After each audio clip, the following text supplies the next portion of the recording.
오늘 본문의 말씀 속에 특별히 21절부터 보면은 21절 보면은 예수님께서 하신 말씀이 나오고 마르다와 예수님이 대화를 해요. 여러분이 예수님 역할을 좀 하시고 제가 마르다 역할을 하고 그렇게 해서 한번 주님과 마르다가 대화했었던 그 현장을 한번 믿음으로 가보도록 하겠습니다. 여기 지금 이것은 마르다가 한 말 같은데요. 그렇죠? 제가 하겠습니다. 자, 그러면 이제 여러분들이 예수님 역할을 좀 해보십시다. 주께서 여기 계셨더라면 내 오라버니가 죽지 아니하였겠나이다. 그러나 나는 이제라도 주께서 무엇이든지 하나님께 구하시는 것을 하나님이 주실 줄을 아나이다.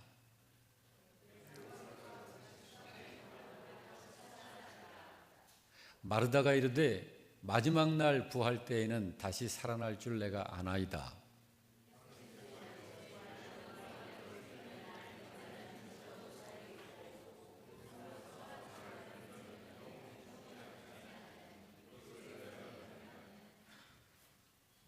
다 된 건가요?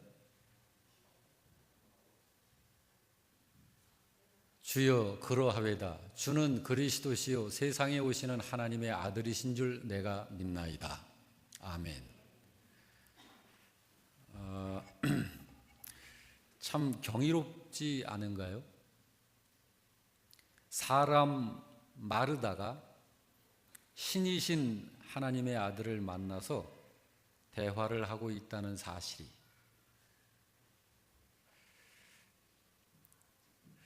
감히 피조물인 인간이 창조자이신 하나님을 만나고 이야기를 주고받을 수 있다는 사실, 이 한 가지만 생각을 해도 이건 너무 경이롭지 않아요? 이것이 세상을 향하신 하나님의 배려입니다. 우리의 하나님이 그러하신 하나님이라는 사실에 우리가 감사드리는 거예요. 오늘의 이 장면 속에서 우리가 보고 깨달아야 하는 것이 있습니다. 오늘 설교의 제목이 믿음의 주체를 바르게 해야 합니다. 네, 한번 같이 한번 읽어보십시다. 시작. 믿음의 주체를 바르게 해야 합니다. 한 번 더. 믿음의 주체를 바르게 해야 합니다. 오늘 이 본문 사건 속에서 우리가 깨달아야 하고 보아야 하는 것이 있는데 그것은 어떤 사건이냐라고 하는 이 사건은 아니에요. 그리고 이 사건 속에 등장되고 있는 인물들에게 있는 것도 아닙니다. 우리가 보고 깨달아야 할 것은 주님께서 이 사건 그리고 이 사건에 관계되어져 있는 사람들, 그때의 그 환경, 그 여건을 통해서 나타내시려고 하는 것, 그거를 봐야 합니다. 그래야 주님께서 이 말씀을 그때부터 지금까지 우리들에게 주시려고 하는 것을 우리가 그거를 알 수 있게 돼요. 주님께서 왜, 무엇을 위해서, 그리고 무엇 때문에 이 일을 행하시는 것인지 이걸 봐야 해요. 바로 그것이 우리 믿음의 주체가 되는 것이에요. 그리고 여러분과 제가 믿음을 가졌는데 이 믿음의 내용물이 되는 것이 그거예요. 자, 우리가 예수를 믿는다. 그 믿음의 내용이 뭘까요? 믿음의 내용이 있어야 믿음이죠. 그 믿음의 내용이 주님께서 믿음의 내용으로 주시려고 하는 그것을 믿음의 내용으로 갖지 못하면 그 믿음은 굉장한 문제가 있는 믿음입니다. 그런 믿음으로는 하나님 나라에 가지 못합니다. 그것을 염두에 두고서 오늘 본문을 볼 수 있기를 바라고 오늘 저를 통해서 주시는 하나님의 말씀을 생명의 말씀으로 받을 수 있기를 바랍니다. 오늘 본문 안에 한 가정이 등장합니다. 나사로네 집입니다. 나사로는 아마 양친께서 모두 일찍 소천을 하신 것 같아요. 오라비 나사로와 두 여동생이 살고 있는 삼남매 집안입니다. 이들은 예수님께 많은 사랑을 받았던 남매들이에요. 예수께서 왜 그들을 많이 사랑하셨느냐 하면 그들의 믿음 때문이었던 것이 확실합니다. 그런데 예수님으로부터 많은 사랑을 받는 이들 안에 큰 문제가 발생했습니다. 두 자매가 의지하는 오라비 나사로가 병이 들어서 위험한 상황에 처했습니다. 두 여동생은 얼마나 불안하고 마음에 참 고생이 됐을까요? 자, 이 일로 두 자매가 급하게 사람을 보내어 예수님께 연락을 드렸습니다. 그렇지만 결국은 오라비가 운명을 했고 장례까지 마쳤습니다. 오늘의 이 장면은 예수께서 와서 보시니 이미 나사로가 운명을 한 지 나흘이나 지난 상황입니다. 운명한 지 나흘이나 되었으니 시신은 부패해서 냄새가 났고 두 자매는 마음의 정리를 이미 하고 있는 것 같습니다. 그런 상황에서 예수님이 오신다고 하자 마르다가 곧 뛰어나가서 예수님을 맞이했고 그때 마르다가 예수님께 먼저 드린 말씀이 21절, 22절이에요. 예수님이 먼저 말씀하시지 않고 마르다가 먼저 이야기하기를 주님께서 여기 계셨더라면 내 오라버니가 죽지 않았을 겁니다. 이 말을 하는 거예요. 어떤 감정이었을까요? 그때 당시에.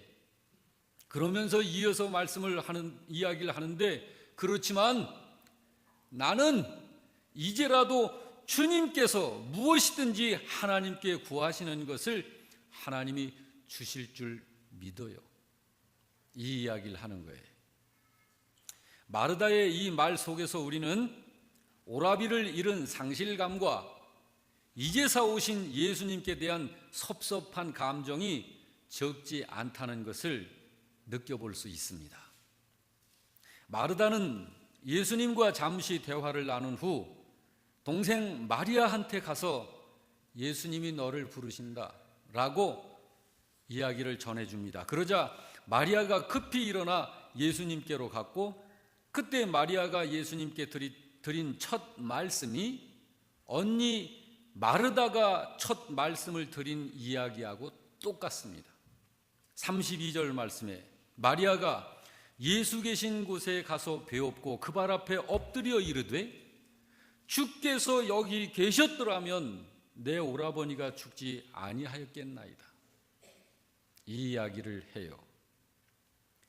자, 여러분, 이런 환경적 상황 속에서 오라비 나사로는 죽어 있고 예수님과 두 자매가 그렇게 지금 있는 거예요. 참 불쌍하지요.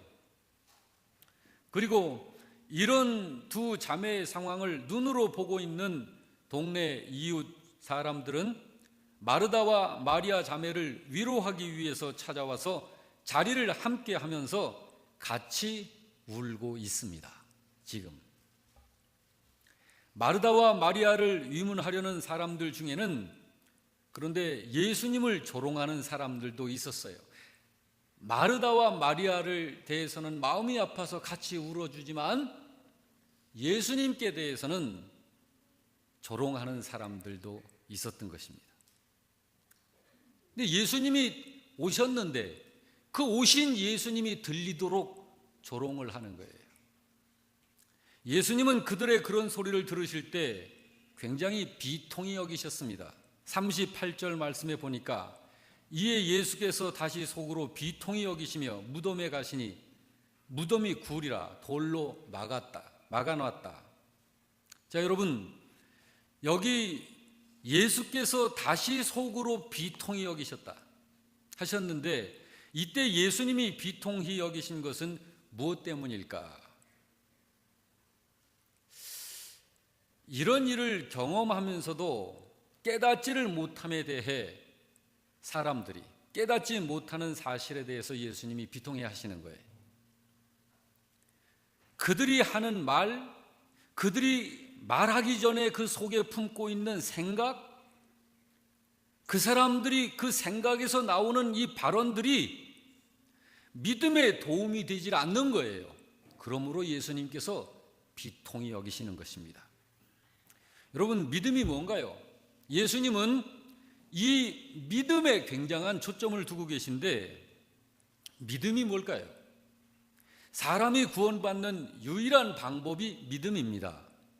그런데 그 사람들의 그런 발언이 구원받는 믿음을 갖고자 하는데 회방거리가 되는 거예요. 그래서 방해가 되기 때문에 예수님이 비통히 여기신 것입니다. 물론 그 사람들이 예수님을 비아냥거리고 조롱하는 그런 발언을 들으면서 예수님이 자존심도 상하셨지만, 당신의 자존심이 상해서 비통하기보다는 그렇게 말하는 그 사람들의 그 영적 어두움, 그들의 그 깨닫지 못함과 그들이 하는 그 생각, 그들의 말들이 구원받는 믿음에 전혀 도움이 되지를 않기 때문에 주님은 비통해 하시는 거예요. 예수님이 이 땅에 오신 이유와 목적이 당신의 한 생애를 나도 한번 살아보겠다는 그런 목적으로 오신 거 아니에요. 당신의 백성들을 그들의 죄악으로부터 구원하시려는 목적으로 오신 것입니다. 그런데 이 구원 사역에 영적인 어두움으로 깨닫지 못하는 바로 그들의 그 행위와 말이 이 구원받는 믿음을 갖도록 하는데 굉장한 회방거리가 되는 거예요. 그러므로 예수님께서 비통해 하시는 것입니다. 지금 예수님께서 이 사건, 이 현장 속에 찾아오신 이유는 그 당시에 그 주변 사람들로 하여금 구원받는 믿음을 갖도록 하시려는 것인데, 그들은 영적 어둠으로 인해서 전혀 이 구원에 대한 느낌도 못 갖는 거예요. 여러분, 우리가 예수님에게서 언제든지 볼 수 있는 것은 이유를 우리는 분명히 알 수 있습니다. 예수님이 어떤 일을 행하실 때에 예수님이 저 일을 왜 행하시려고 하는가, 그 이유가 항상 예수님에게는 확실하게 드러납니다. 오늘 여기 나사로를 살려내시려고 예수님이 지금 오신 거예요. 이 기적을 행하실 때도 마찬가지입니다. 예수님이 왜 이 나사로를 살려내시려고 하는지 그 이유가 분명하게 드러납니다. 예수님은 어떤 사건, 어떤 일에서든지 그것을 대하시는 이유와 목적이 분명하셨어요. 항상. 자, 먼저 나사로가 아프다는 전가를 나사로가 운명하기 이틀 전에 예수님이 사람을 통해서 듣습니다. 굉장히 위독하니 빨리 오세요 예수님이라고 하는 전가를 받고서도 예수님이 태연하게 그 장소에서 이틀을 더 지체하십니다. 왜 지체를 하셨냐면 4절 말씀에 예수님이 직접 이야기를 하셨어요. 우리 다 같이 읽어보십시다. 시작. 예수께서 들으시고 이르시되 이 병은 죽을 병이 아니라 하나님의 영광을 위함이요 하나님의 아들이 이로 말미암아 영광을 받게 하려 함이라 하시더라 라고 이 말씀을 하시면서 안 가셔요.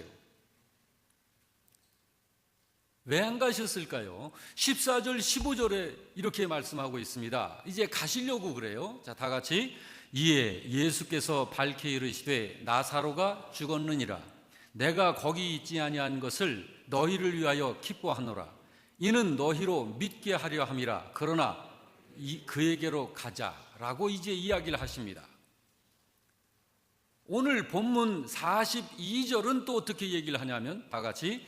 항상 내 말을 들으시는 줄을 내가 알았나이다. 그러나 이 말씀하옵는 것은 둘러선 무리를 위함입니다. 예수님이 지금 아버지 내가 무엇을 아버지께 구하든지 하나님 아버지는 다 들으시고 이루어 주시는 걸 제가 알고 있어요. 지금 이 자리에서 제가 아버지께 뭘 구할 거거든요. 근데 이거를 내가 지금 소리를 발할 거예요. 그런데 제가 지금 이걸 하려고 하는 이유는 저 나사로를 위해서도 아니고 하나님을 위해서도 아니고 나를 위해서도 아니고 여기에 많이 둘러서 있는 이 사람들을 위해서 제가 지금 그걸 할 거예요. 이 이야기 한 거예요. 이 이유 때문에 예수님이 나사로를 살려내시려는 거예요.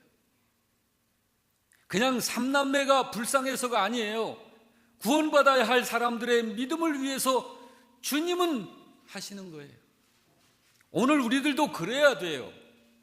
여러분과 제가 무슨 일을 하든지 주님의 이름으로 어떤 일을 한다라고 할 적에 왜 그 일을 하느냐, 나는 왜 이 일을 하려고 하느냐라고 하는 이 이유를 분명하게 우리는 정해서 해야 해요. 우리가 예배하는 것도, 우리가 헌금을 하는 것도, 우리가 전도하는 것도, 섬기고 봉사하는 것도 그런 이유에서 해야 합니다. 그럼 여러분 예수님이 이렇게 둘러서 있는 많은 사람들한테 저 사람들로 하여금 믿도록 하려고 이 일을 내가 지금 하려고 그런다, 이렇게 말씀을 했는데 그게 뭘까요? 예수님이 저 사람들로 하여금 믿도록 하려고 하는 그것이 뭘까? 그건 나사로가 지금 이 자리에서 다시 살아날 거야, 이걸 믿어, 이게 아니에요. 예수님이 이 사건을 통해서 믿게 하시려는 것은 42절에서 분명하게 이야기를 하고 있습니다. 항상 내 말을 들으시는 걸 알았나이다. 그러나 이 말씀 하옵는 것은 둘러선 무리를 위함이니 곧 아버지께서 나를 보내신 것을 여기 있는 이 사람들로 믿게 하기 위함입니다. 할렐루야. 이것이 예수께서 오늘 이 나사로네 집안에서 발생되어진 문제를 기적으로 이 사건을 해결하려는 이유입니다. 다시 말해서 예수님은 하나님이 보내신 분이라는 것을 많은 사람들로 믿게 하려고, 그 이유 때문에 죽은 자도 지금 살려내시려고 하시려는 거예요. 왜 예수님이 이렇게 이 믿음의 이 포인트를 주고 계시느냐 하면, 인생들이 구원받을 수 있는 하나님의 유일한 방법이 그거 하나예요. 다른 길이 없습니다. 성삼위 하나님의 결정이, 죄인 구원에 의한 하나님의 결정이 그거 하나예요. 하나님께서 보내신 분, 구세주이신 그 예수님을 믿는 믿음, 이거 하나가 아니면 구원받을 수 없어요. 그러므로 예수님께서 하나님이 보내신, 하나님이 구세주로 보내신 메시아인 하나님의 아들 당신을, 예수님이신 당신을, 당신이 어떤 분이고 누구인지를 이 기적 사건을 통해서 자꾸 표적으로 드러내시는 거예요. 그래서 이 사건을 보는 무리들로 하여금 나사로가 초점이 아니고, 나사로네 식구들이 초점이 아니고, 바로 이 사건을 행하는 이분이 하나님께서 보내신 구원자시라는 사실을 깨닫고 믿게 하려는 거예요. 이거 한 가지 때문에 예수님이 그렇게 하시는 거예요.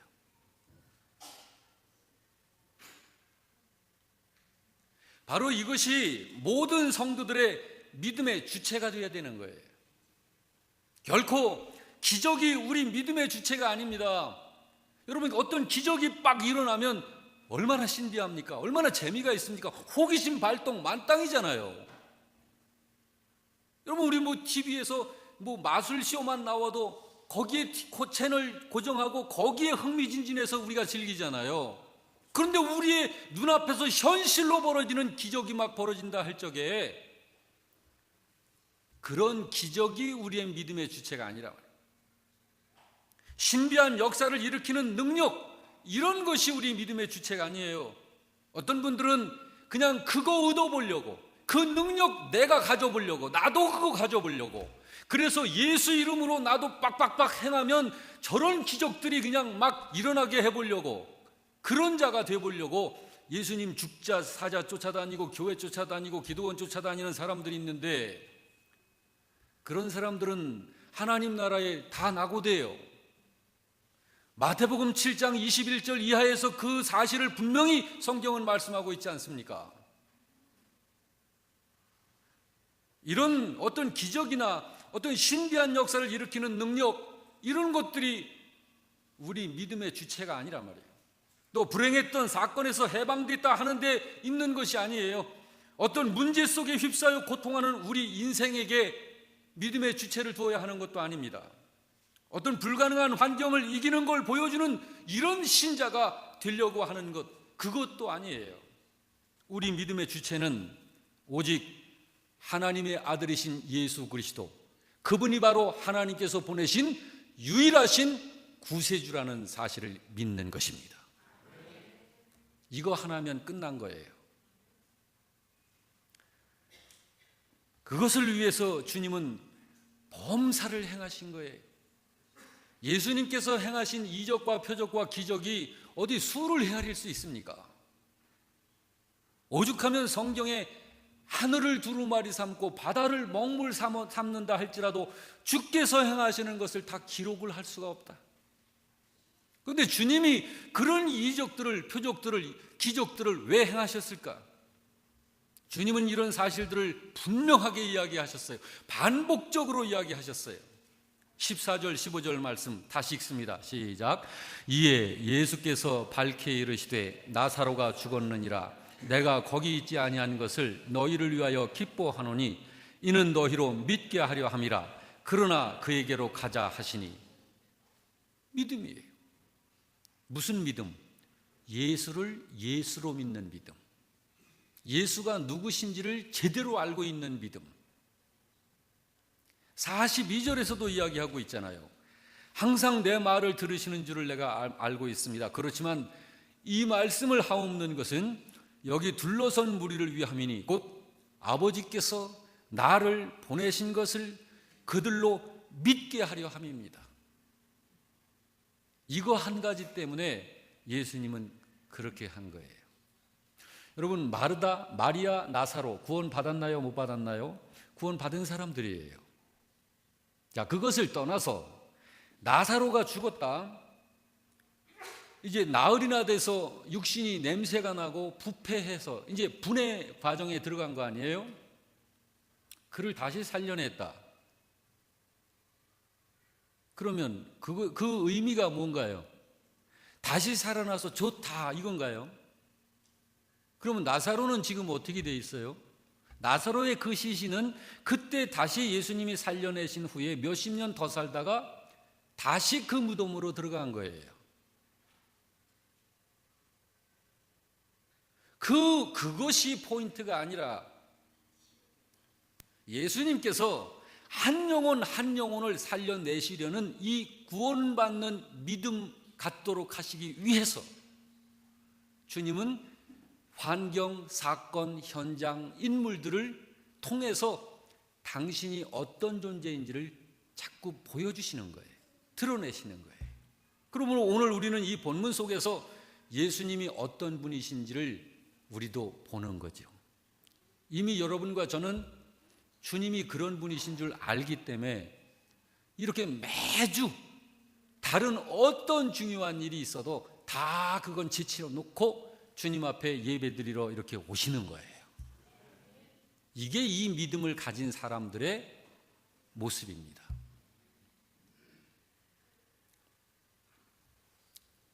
우리 영락교회는 그런 교회. 그런데 우리 중에 혹시 그렇지 않은 분도 있을 수도 있어요. 그렇죠? 아직은.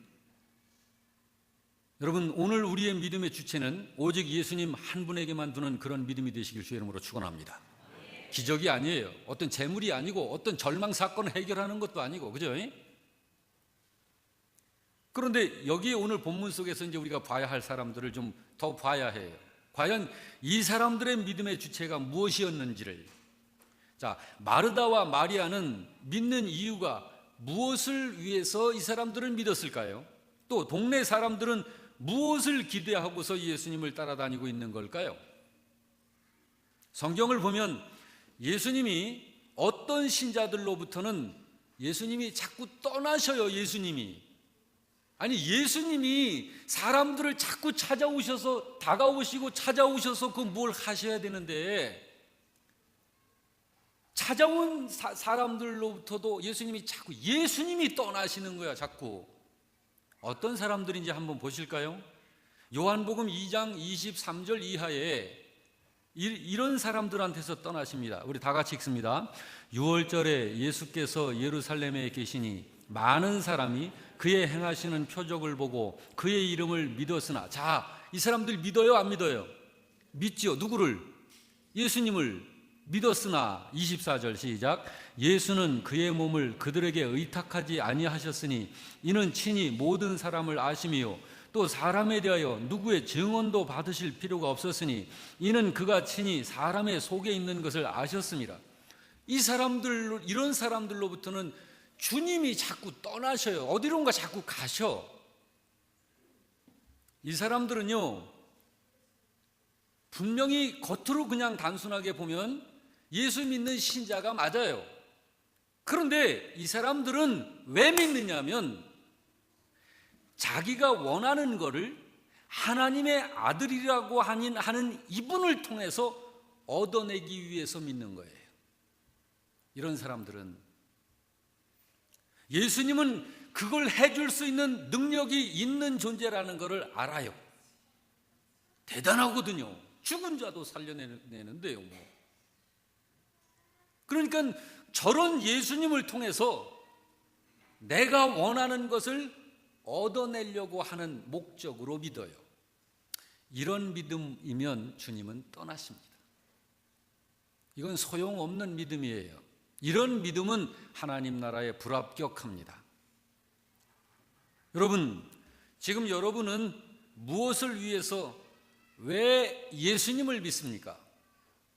우리의 믿음은 예수님, 그분은 하나님께서 보내신 구세주라는 사실을 믿는 그런 믿음이어야 합니다. 바로 그분을 통해서만 구원받을 수 있다는 사실을 믿는 믿음, 이거를 갖고 바로 그분을 따르는 믿음이어야 합니다.